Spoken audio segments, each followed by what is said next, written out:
Hey guys, Mustafa here. I hope you're all doing well. Before I begin, I want to thank Hyper Games Conference for arranging this event, and I believe it's a great platform for like-minded people to come together and share great ideas. So without further ado, I'm just going to dive into a quick introduction about myself and why I feel I am uniquely positioned to discuss the subject matter at hand, which is games versus blockchain games. So I've built two companies so far. The first one being Renesas Tech, which is a software development company with a focus on providing blockchain solutions. And the second one being Arcadian Lab, which is a game development studio. We've made multiple games that have hit top charts, working with publishers from around the world. And honestly, it's been a great experience, a great learning curve, where I got to understand how essentially game design should be done, how retention is measured, why certain KPIs are important for a game to achieve before it goes into the launch phase. And in its essence, it is quite a complex domain. It's not as simple as it may seem. And finally, moving on to my third startup, which is Scar Speed. It's a Web3 racing game that I'm currently working on, and yeah, I'm just trying to figure out how to further enhance it, how to build it, and I just wanted to share what I've learned along the way, the different aspects of game design, different aspects of the integration of blockchain as a monetization layer, and and the challenges that I faced, honestly. And so I'm not here to sell a product. I'm not here to sell anything here. I'm honestly here to just share with you the knowledge that I gained or the information that I got in this entire process, so that more people can shed light on this matter and dive into this amazing domain of blockchain games, which I do personally believe is the future. So before we dive into the subject matter of blockchain games, we should give a look at the history of games. And so I want to touch base on games in general in a time lapse, to give a context to this cusp of evolution where we're at right now. And so the history of games, we can divide them into two solid categories, one being the physical aspect and the other being the aspect of the mind. The physical, just as the name suggests, requires a certain amount of physical endurance that is needed to experience a game. And if we look at history, we see this in the Mayan civilization. We see this in the most ancient of civilizations, where physical games have always been the norm. They've always existed, and they've been a part of society. And of course, they've evolved as society has evolved. And it's the same with games that focus on the mind, where we see board games, which have played a very important role in ancient China, ancient Mesopotamia, where we find Go, and we find chess, and obviously its evolution as well.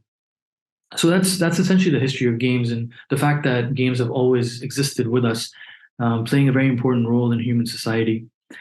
And then, we move on to the evolution of games into the digital world, which I would say would be the 70s and 80s, where games found this digital aspect to how I could experience the game.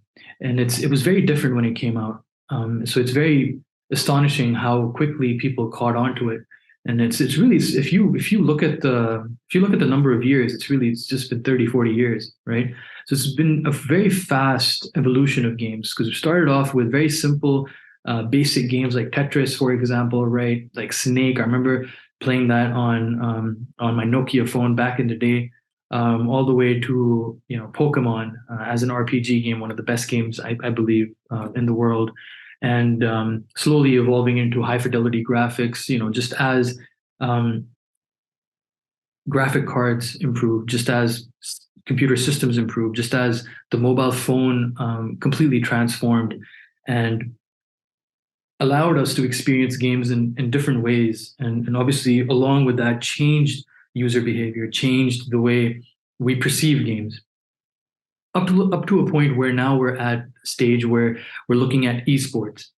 Esports is a category where if you look at streamers, these gamers who turn into streamers on Twitch and on YouTube, where they literally upload a video of them playing a particular game, and just the views that they get is absolutely insane. They have millions of people just watching them play. So these people who are watching them play, they're actually enjoying this, right? And so this essentially gave birth to esports, where you have skilled games such as, let's say, Call of Duty or League of Legends or Legends of Runeterra. You have Hearthstone. All of these. So you have certain card games, and I'm just naming a few off the top of my head, but there are many of them, right?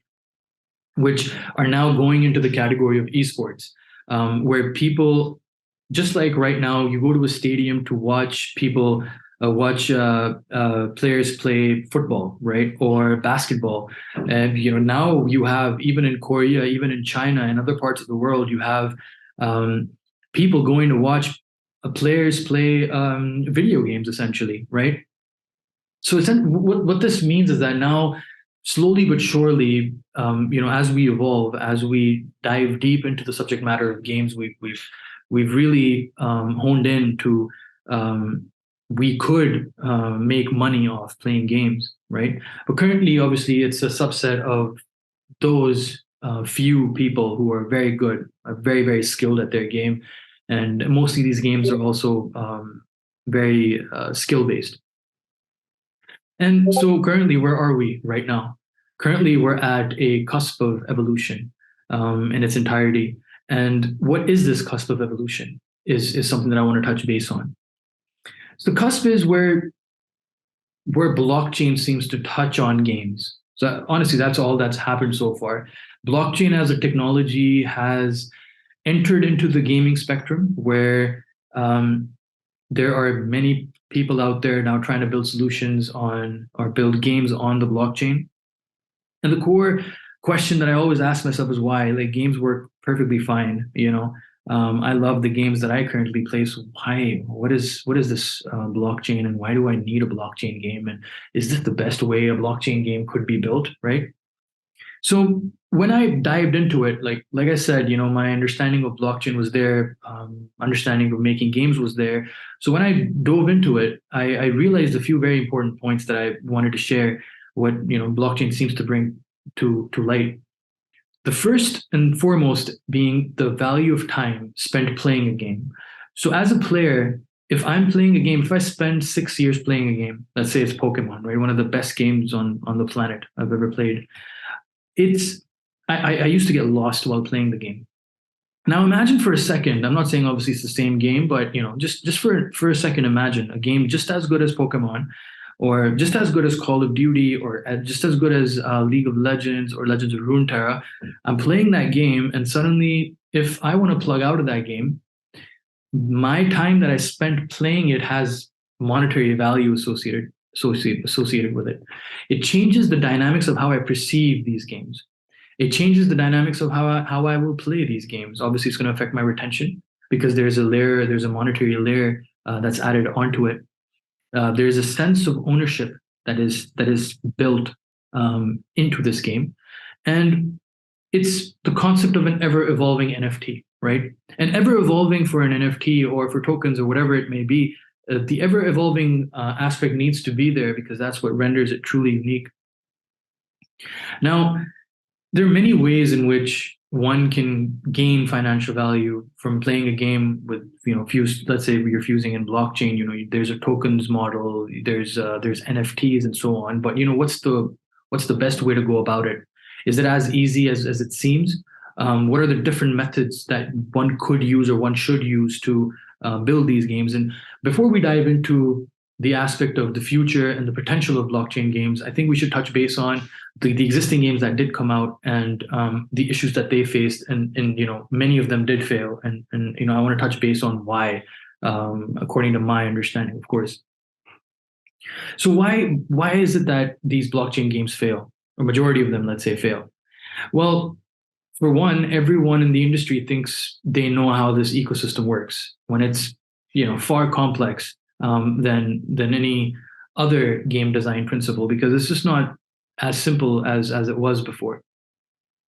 We have inexperienced teams developing these games, and when inexperienced people try to build an already complex domain in an already complex domain, building a blockchain game has its own intricacies where there's a lot that needs to be worked on, a lot that needs to be thought about. Um, considering game design, considering different retention mechanics, considering gameplay, and then also embedding a layer of blockchain on top so that there's some sort of financial value associated with me playing the game. So it's far more complex.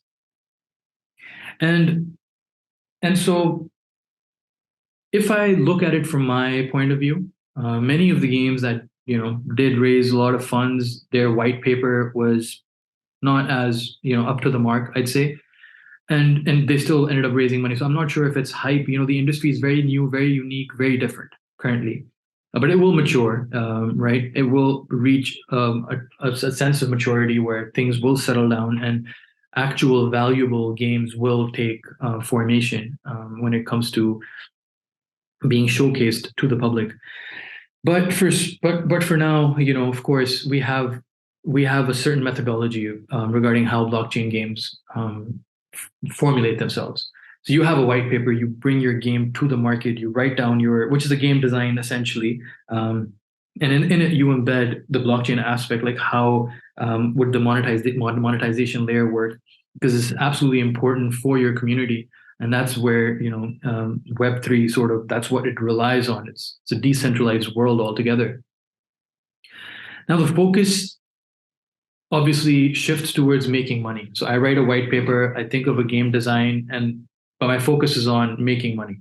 And all I'm going to talk about is, so you buy these tokens and buy these NFTs and you'll make this much, or I'll give you this much in return, and so on and so forth. Really, the gameplay isn't really of matter apparently to these people, which is something that's imperative focus. And this leads to the make money aspect leads us to certain very big problems, such as a model where you suggest players that first purchase the NFT and then you enter the game. But if the price of the NFT fluctuates, my cost of acquisition, really, I can't really calculate it properly. And what if it increases to, let's say, $100 to purchase the NFT to play the game? Now, cost of acquisition just turns into a massive, massive concern. And so there's a limitation now to how many players I can get. And on top of that, you have these wallets that you need. So you need a MetaMask wallet or just any other wallet that you need to first get and then integrate it within the game. And then, so there's so many things that you want now Web2 players to do that majority of them just from the get-go, they're like, this is a scam. I don't know what this is, right? And that brings us to the next point of scams, which is a very real thing in blockchain, especially overall, generally blockchain. It includes blockchain games as well. And scams is, it's easier to do a scam now. So people who you've never heard of will suddenly make a game, which is, once again, I don't even know the kind of game it is. It might have a trailer, might not, might have a white paper. Well, it would have a white paper, but most likely it's not done very well. And then they're going to sell you something, and you'll get that something, and then you enter the game and realize it's just not what you were looking for, or it's very complex to understand, or very complex to play, or it's more of making money than enjoying the game, or on top of it all, there's no game at all. So you purchase the NFT, but there was never a game. They never built the game, and they're like, okay, sorry guys, we can't seem to do this. We're done. We're gone. And a lot of this did happen. So there's a massive failure rate when it comes to blockchain games. But I believe whenever you're innovating, this is something that does come into play. So I'm not negating anything. I do believe many people really tried their best to solve problems in this domain. However, like I said, it's not as simple as it may seem. And of course, there are many things required in order to facilitate the entire process of building a good functioning blockchain game, which can onboard Web2 players. And this leads me to the last point of why blockchain games fail, according to my understanding, which is the complexity of tokenomics. Tokenomics in itself is a complex domain. Like economy of designing an economy of whether it's a game, whether it's a country, whether it's your own household, economy design is tough. It's not easy. And in an already complex world, you're adding this layer of tokenomics from the get-go. So you're predicting, you already feel that you know how these players will behave when they play the game, which is, I believe, absolutely incorrect. And a lot of testing needs to be done to figure out exactly how or when tokenomics could potentially be embedded into the game. So, this is something that is a cause of concern. And moving forward to fine, so we've discussed many problems here and there, but what's the future? Like what is it? What's the learning curve here? Well, for one, innovation has a cost and it has to be paid. If you're building something which is unique, which is something novel, you're bound to make mistakes. And whoever's in the industry will make mistakes. It's just part of the learning curve. It's just part of the growth process. It has to be done naturally. So you cannot have a technology that just came out, build something phenomenal from the get-go. There are many trials, there are many errors made till you reach a model which actually works. And hats off to all the people who are involved in this domain, working in the innovation field, working in the domain of blockchain games or anything cutting edge, essentially, where they're trying to figure out, they're really trying to solve big problems here, and such as black market conditions. So you have Clash of Clans, you have these really good big titles where people are selling their accounts in a black market because the publishers or the gaming companies do not allow for that to independently happen. And if blockchain can answer these questions, if blockchain can answer the value of giving value to my time playing a game and I can plug it out when I want, there's no better value than that for a game. So of course, I do believe that this is the future. There's no doubt about it, but it's just the right model that needs to be figured out and brought to light. Now, how can that be done? Of course, testing is key and community engagement is key. Without testing, you will never be certain. You will never really know what it is that you've built and how people are responding or reacting to it. And when you're testing a product, you have to make sure that certain elements are there, right? And I'll discuss those elements in the last slide. Why? Because user behavior changes. When you add a monetization layer, whether it could be anything. If the minute I realize that I can earn from something, the way I will react to that particular app or that particular game will change. And this is key when it comes to understanding why testing is so important. Because you just do not know how your users' behavior will change when they play your game. And unless you understand that, you can never really truly build a solution which lasts. Now, moving on to the potential future, where I see a lot of value. Now, these are a few points that I've noted down, and these are very important in my eyes. These are the principles on which I am personally building the game that I'm working on, which is Scar Speed. We want to focus, so things that I've learned while building games at Arcadian Lab, while building blockchain solutions at Renaissance Tech. Gaming industry is very unique in the sense that I play a game for the experience. I play a game because it needs to be fun. Otherwise, I'm not playing this game. And what's the core of a game? It's the gameplay. Without proper gameplay at the core, the game isn't really there. And when you're building a solution using blockchain, you tend to forget about gameplay. You start thinking about how you're going to be making money, how this player is going to be making money, and all your focus goes there because that's how you perceive that this player will play the game. It's solely to earn, but that's really not the right way of looking at it. That's really not the solution. The solution is the game needs to be fun. It needs to be fun enough for people to engage with it. And this layer of blockchain as a monetization layer is just this added cherry on on the top. Then we have another aspect that I want to clarify. I think free to play is extremely important. It's a microtransaction model. It's not a retail model. And with every microtransaction game, these games are meant to be free essentially, right? Why? Because you want to test your players. You want to test how they react to the game, and you can only test them if the game is there, open for them to experience, without any sort of paywall, without any sort of complexity. They should be able to enter the game and experience the game and play the game. Once you understand that the player has entered the game, then their grind, the grind that they make, the effort that they make playing the game, or the time that they spend playing, should be rewarded. And that's where you could bring in blockchain, right? However you want to dissect the model. But of course, I would want to take out. I would definitely want to take out the aspect of tokenomics from here. I would definitely want to add NFTs, right? At least that's what my model is, because I don't want further complexity in an already complex domain. Well thought out game design is absolutely important.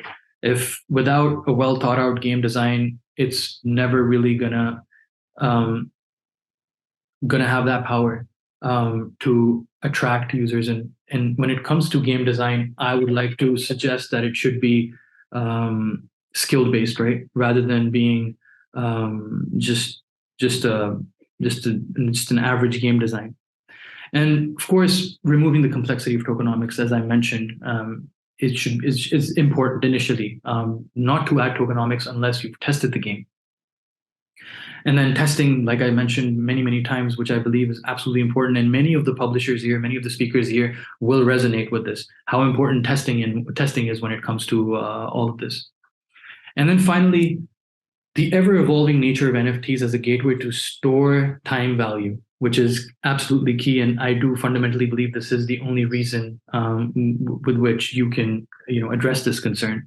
Why? Because for a development studio, creating 1 million unique NFTs, assuming you have a million players in your game, a million unique NFTs is too much of work. It's too much for your developers. So what's the solution here? The solution would be that players become creators. It's the players who start building on the NFT and adding more value to this particular NFT to take it to the next level and render it truly unique. So yeah, guys, that was just some of the information that I wanted to share with you guys, things that I've learned. I wish you the very best, and yeah, I hope you enjoyed the talk. Thank you so much for being here. Yeah, take care.